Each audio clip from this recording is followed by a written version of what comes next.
Hello दोस्तों, आज हम एफसीआई में पूछे जाने वाले संविधान एवं राज्य व्यवस्था की शॉर्ट नोट्स लाए हैं। आप सभी को इस टॉपिक से बहुत ही अच्छे बेहतरीन क्वेश्चंस मिलेंगे जो एफसीआई के द्वारा या फिर किसी भी कॉम्पिटिटिव एग्ज़ाम में पूछे जाने वाले क्वेश्चन से रिलेटेड होगा। तो इस वीडियो को अंत तक ज़रूर देखें। जैसे कि संयुक्त राज्य अमेरिका से क्या लिया गया था, तो संयुक्त राज्य अमेरिका से भारतीय संविधान के विदेशी स्रोत कौन कौन से हैं। तो पहला है संयुक्त राज्य अमेरिका। संयुक्त राज्य अमेरिका से कितने संविधान में मूल लिए गए थे।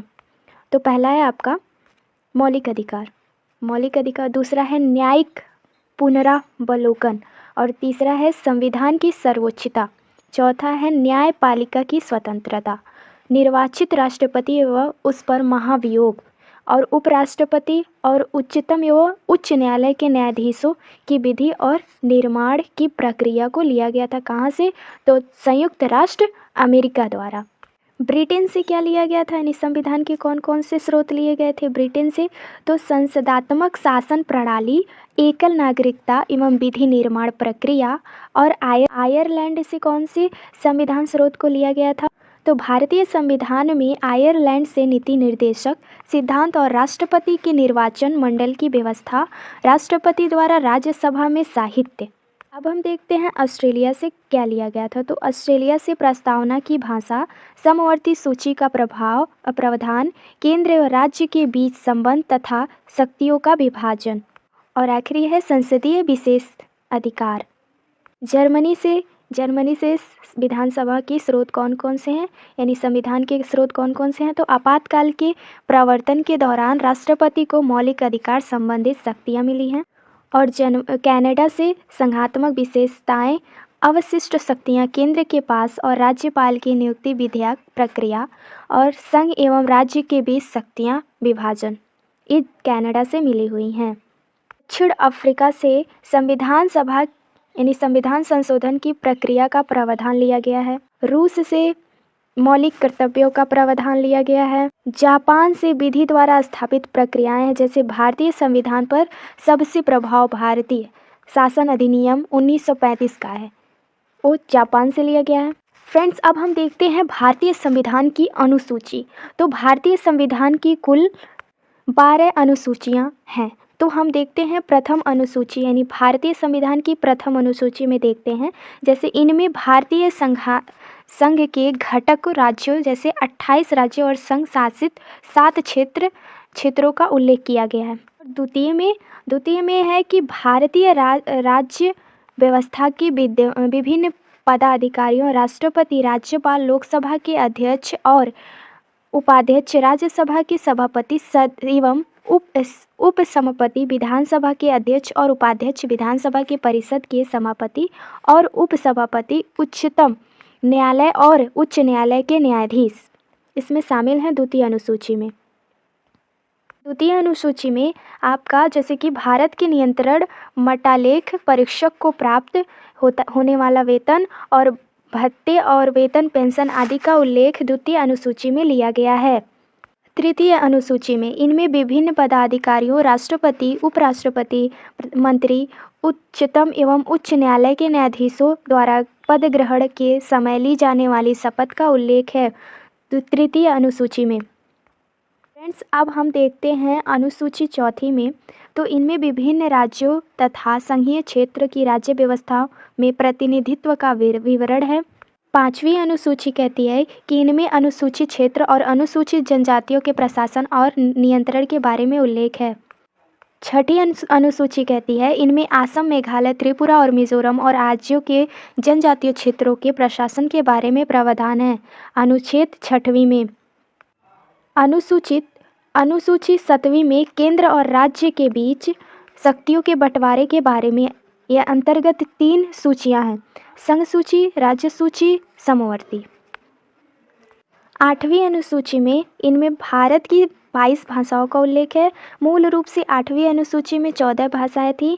1967 में सिंधी और 1992 में कोंकणी, मणिपुर तथा नेपाली को 8वीं अनुसूची में शामिल किया गया। 8वीं अनुसूची में शामिल किया गया और 92वें संशोधन 2003 में मैथिली, सिंथली, डोगरी और बोडो को 8वीं अनुसूची में शामिल किया गया। देखते हैं 9वीं अनुसूची। प्रथम संविधान संशोधन अधिनियम 1951 के द्वारा जोड़ी गई। इसके द्वारा राज्य द्वारा संपत्ति के अधिग्रहण की विधियों का उल्लेख किया गया। वर्तमान में इस अनुसूची में 284 अधिनियम हैं। 10वीं अनुसूची में हम देखते हैं कि यह संविधान में 92वें संशोधन 1985 के द्वारा जोड़ी गई। इनमें दल बदल में संबंधित प्रावधान हैं। 11वीं अनुसूची में हम देखते हैं 73वें संवैधानिक संशोधन 1993 के द्वारा जोड़ी गई। इनमें पंचायती संस्थाओं को कार्य करने के लिए 29 विषय प्रदान किए गए हैं। 12वीं अनुसूची यानी सबसे आखिरी अनुसूची यह है। तो जैसे कि 74वें संवैधानिक संशोधन 1993 के द्वारा जोड़ी गई शहरी क्षेत्र की स्थानीय शासन संस्थाओं को कार्य करने के लिए 18 विषय प्रदान किए गए। ये 12वीं अनुसूची में दिया गया है। फ्रेंड्स, अब हम देखते हैं देशी रियासतों का भारत में विलय। तो देशी रियासतों का भारत में कौन से विलय हैं? जैसे कि 3 उदाहरण आपके सामने हैं। जैसे पहला है, रियासतों को भारत में सम्मिलित करने के लिए सरदार वल्लभ भाई पटेल के नेतृत्व में रियासती मंत्रालय बनाया। दूसरा है, जूनागढ़ रियासत को जनमत संग्रह के आधार पर हैदराबाद की रियासत को पुलिस कार्यवाही के माध्यम से। और तीसरा है, जम्मू कश्मीर रियासत को विलय पत्र पर हस्ताक्षर के द्वारा भारत में मिलाया गया। अब हम देखते हैं संघ एवं उसका राज्य और क्षेत्र। तो राज्यों का संघ, जैसे कि राज्यों का संघ और 28 राज्य हमारे भारत में हैं और 7 केंद्र शासित प्रदेश हैं। तो राज्यों का संघ अनुच्छेद 1 में दिया गया है। इंडिया का राज्य संघ हो, राज्य और उसके क्षेत्र वे होंगे जो पहली अनुसूची में विनिर्दिष्ट हैं। भारत के राज्य क्षेत्र में उर्जित किए गए अन्य राज्य समाविष्ट होंगे। अनुच्छेद 2 में दिया गया है, भारत की संसद को विधि द्वारा ऐसे निबंधनों अथवा शर्तों पर जो वह ठीक समझे संघ में नए राज्य का प्रवेश या उसकी स्थापना की शक्ति प्रदान करना। अनुच्छेद 3 में है, नए राज्यों का निर्माण और वर्तमान में राज्यों के क्षेत्र और सीमाओं और नामों में परिवर्तन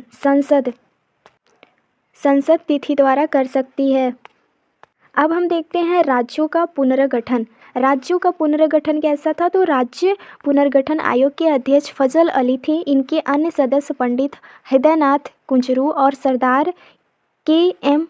पविक्कर थे। राज्य पुनर्गठन अधिनियम जुलाई 1956 ईस्वी में पास किया गया। इसके अनुसार भारत में 14 राज्य एवं 6 केंद्र शासित प्रदेश स्थापित किए गए। नए राज्यों का गठन वर्ष, जैसे कि राज्य और गठन वर्ष, आंध्र प्रदेश का 1953 ईस्वी में, महाराष्ट्र का 1960 ईस्वी में, गुजरात का 1960 ईस्वी में, नागालैंड का 1963 ईस्वी में, हरियाणा का 1966 ईस्वी में गठन हुआ और हिमाचल प्रदेश का 1971 ईस्वी में, मेघालय का 1972 ईस्वी में और त्रिपुरा का 1972 ईस्वी में, सिक्किम का 1975 ईस्वी में और मिजोरम अरुणाचल प्रदेश 1987 ईस्वी में और गोवा का 1987 ईस्वी में, छत्तीसगढ़, उत्तराखंड और झारखंड राज्य 2000 में और हरियाणा का 2014 में गठन किया गया। 1909 में ईस्वी में भारत का शासन